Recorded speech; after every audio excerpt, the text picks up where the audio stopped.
Let's get to this Ole Miss game. David, what you start us off. What were your thoughts on this? Yeah, well, first of all, man, DJ Lagway, again, I'll say it for the second straight week, which I posted my 2 check marks preseason. I had Florida winning both of these games against LSU and Ole Miss in the swamp. I didn't get a lot of bets right this weekend, so I at least have to flex that. And mostly just because, like we said, like this Florida team still has really good players on it. I think before the season, everyone looked at their schedule and looked at Billy Napier sort of being mid so far in his tenure at Florida and having losing seasons and saying, well, that means that Florida's going to finish 2-10.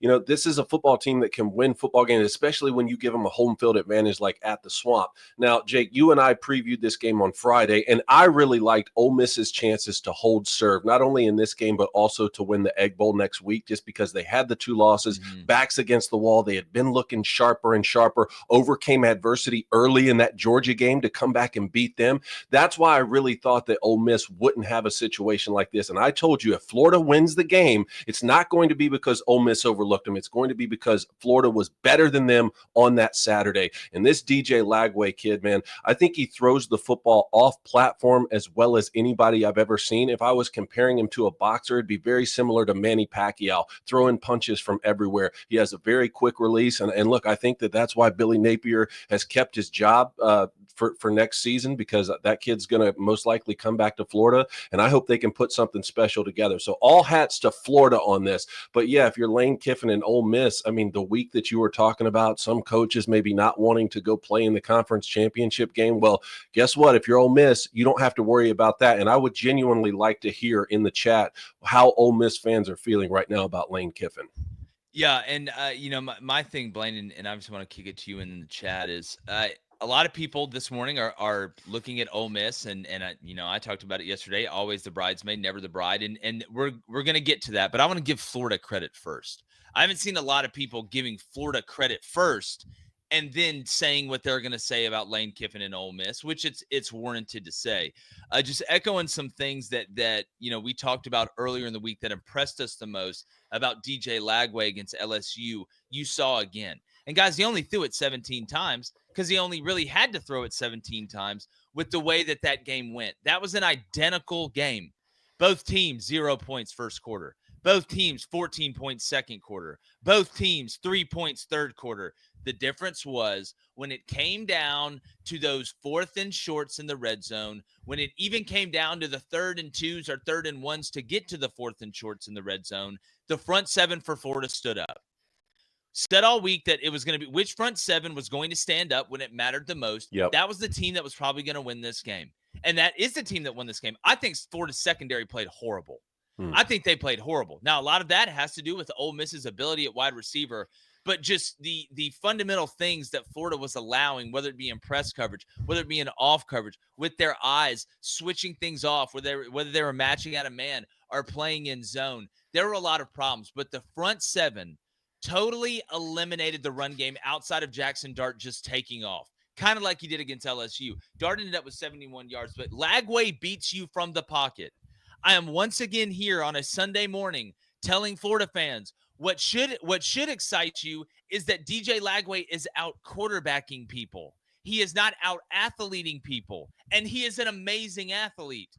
What he did yesterday under pressure from the pocket, you talk about changing his arm angle. Not just that, David, but the strength to have a linebacker on your back, to have a D lineman at your legs, the strength and the wherewithal to still not make a stupid decision and throw an interception or do something crazy, but make a huge play on 3rd down when pressure was brought. There was one drive in the second quarter where there were guys hanging all over him multiple times on 3rd down, and yet he was able to make the play. But the most impressive thing, and I think one of the other biggest feathers in the cap of this Florida team because of DJ Lagway, look how much better everybody else plays around him. There's just something about having a guy like that is a dog, that is an absolute dog. Elijah Badger plays better, right? DK plays better. Ball plays better. Montrell plays better. Jacoby plays better. The defensive front 7 plays even better than they have all year. It's because they know when they look at that guy go out in the field and they have him and you don't, your ass is in trouble. And so we're going to say this about Ole Miss, but I picked Florida to go 7-5 for a reason. And I think if we're going to talk about momentum, if we're going to talk about South Carolina's momentum, we got to talk about Florida's momentum because they're about to destroy Florida State, not just beat them. DJ Lagway's about to just, no white tees in the club. Get out of here. It's going to be really ugly, and Billy's going to try and score 1,000, and I would try and score 1,000. But I'm just really happy for Dave Waters at Gator Breakdown. Mm-hmm. I'm really happy for and I'm not a Florida fan. Are you kidding me? I don't hate Florida State or anything. I'm just excited. Those guys, because I know what it's like. Mm-hmm. I know what it's like. Mm-hmm. Those guys been through hell over the last 3 years, whatever it is with Billy there, 2 years. But that one yesterday, coming off the LSU, and they have hope. And when you give a place like Florida hope, they can take it and run with it. They can drag you out to the deep water, man, out of the shallow end. And when a Gator drags you to the deep water, you ain't coming back alive. Well, I will say this. I thought DJ Lagway outplayed Jackson Dart, and I thought Billy Napier outcoached Lane Kiffin. Ole Miss didn't lose this game, but Florida definitely won it. And I know I've been critical of Billy Napier. And the couple things I look back on, I thought Ole Miss's fourth down play calling was atrocious. Well, Blaine, why is J.J. Pegues not running inside the C gaps? Yeah, atrocious. What are you doing? You're 4th and 1, and you're running basically an outside zone play with Jackson Dart leading. And how about 1 4th and 1 play where Jackson Dart wasn't in there because his helmet came off for a second time in the game, and he had to come out? Yeah. Well, I want to pose to both of you this question: is Lane Kiffin slowly turning into James Franklin? Well, I mean, I think. Listen, let's be fair to James Franklin here. I think James Franklin's done more than Lane Kiffin. Here's the problem, I think. And we say this about Colorado. I try and keep the same energy for people. And listen, I think Lane Kiffin's a hell of a football coach, right? Like, It's not like, what he's done at Ole Miss has been very impressive just because of what Ole Miss, has been in the past and kind of shown what they could be. But this was supposed to be the anointed team. Can't lose to Kentucky. If we're going to be honest. Can't lose to Kentucky. Head home. Not this year. Not this year. This one I can understand right now in this context, more than losing to Kentucky at home. Mm-hmm. Yeah. So if to me that was the biggest error. You can't talk and troll the way that Lane Kiffin does and then not catch the heat and the smoke when it goes against exactly you. Right. So if you're gonna be that way, and I'm fine with being that way, I think I'm as good as what we do than as anybody in the world. I'm not afraid to tell anybody that, but I also know if I'm going to go out and say something and it doesn't work out, if somebody says something back to me, all right, man, well, I asked for it. So, if Lane Kiffin was kind of like Mark Richt's personality, you didn't really hear anybody that just hated Mark Richt, right? But he was very, humble in the way he went about things. And not that Lane hasn't gotten better about it or that he shouldn't be like that. It's just very disappointing. But I think James Franklin has done more as a head coach than Lane Kiffin. I mean, if we're going to make comparisons, I think, Lane's kind of in an area of his own, just because of the way he operates and the way he's been able to raise that expectation at Ole Miss. Jackson Dart there at the end of the game. You lost it 3 times. No excuses, right? Like, there are no more excuses for Lane Kiffin. You assembled the roster that we were told could not only make the college football playoff, but win the whole thing.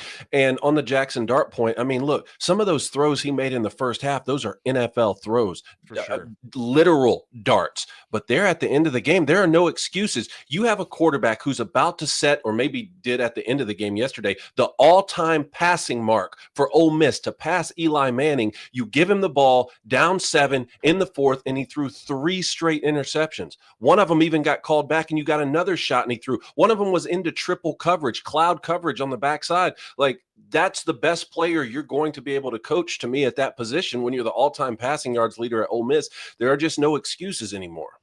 I agree. All right, let's get this chat. Let's go to a Mr. Rebel 13. He said, I bet Florida fans are pretty happy right now keeping Billy Napier and not taking Lane Kiffin. Well, you never really know how something's going to work out, but we said at the time, I thought it was the mature decision by Scott Strickland. Because again, there's a lot of things that are, at play here. Obviously the on the field performance hasn't been what Florida fans have wanted it to be. But the Todd Golden situation arose. I think DJ Lagway's father had something to do with that vote of confidence as well, coming from Scott Strickland. To be honest with you, looking like a great decision now. Now, I know 7-5 is not the standard at Florida, and they will want better. But going forward, if I'm Billy Napier this offseason in recruiting, I'm walking around with a poster of DJ Lagway. That's all I'm doing. That's all I got to do. Oh, hey, best wide receiver in the portal. Oh, hey, best tight end in the portal. Oh, hey, 4-star wide receiver, 5-star wide receiver. Let me introduce you to DJ. I'd get a DJ Lagway action figure made, and I'd send it to all of them, like the way Steve made our action figures. Let's go to Malcolm. Malcolm, what's up? He says DJ Lagway is great, but Billy Napier is not. I will stand by that. Napier is not a good play caller or clock manager, and that's the difference between a bowl game and a championship contender. Yeah, we'll see what he does with this piece now. I don't think, you can't just have revisionist history like none of this stuff happened before DJ Lagway came on the scene. That's why next year, we're going to find out. Well, that's why I asked you guys last week after the LSU game, and now even that you've been able to, put two great moments back to back. Is this sort of the ceiling, right? Like, can this be replicated week in and week out so that you can do at Florida what Urban Meyer did and be national champions, be SEC champions? Or is this the ceiling where you're good enough to beat some of the best teams in the conference, but you're still 7-5 and 8-4? Yep. Let's go to Rob 33. He says, is Lane Kiffin a better OC or a better head coach? OC. I mean, OC, because it's easier because you're just focused on one thing. I think you've got to. I say I hate to make that. We always say, some guys are better coordinators than they are head coaches because it's a totally different job. It's like being the vice president and the president. Yeah, you may be in an office right next to each other, but it's a totally different job. But if he just had to call the offensive plays and that's all he was responsible for, yeah, he's a better OC. But as a head coach, you got to compare him to somebody, I think, not to himself as an offensive coordinator. All right, let's go to Keep Chopping. He says, compare the numbers for Kiffin and Franklin. And really, if you look at it, Lane Kiffin has been an absolute joke at most schools he's been at. Well, I mean, he just hadn't been able, won the big regular season game against Georgia, but, we're talking about postseason stuff now. It's gotten to that point. This isn't some, cute story about a guy that turned a program around to win 9 games. Like, it's, dude, you got to win a ring.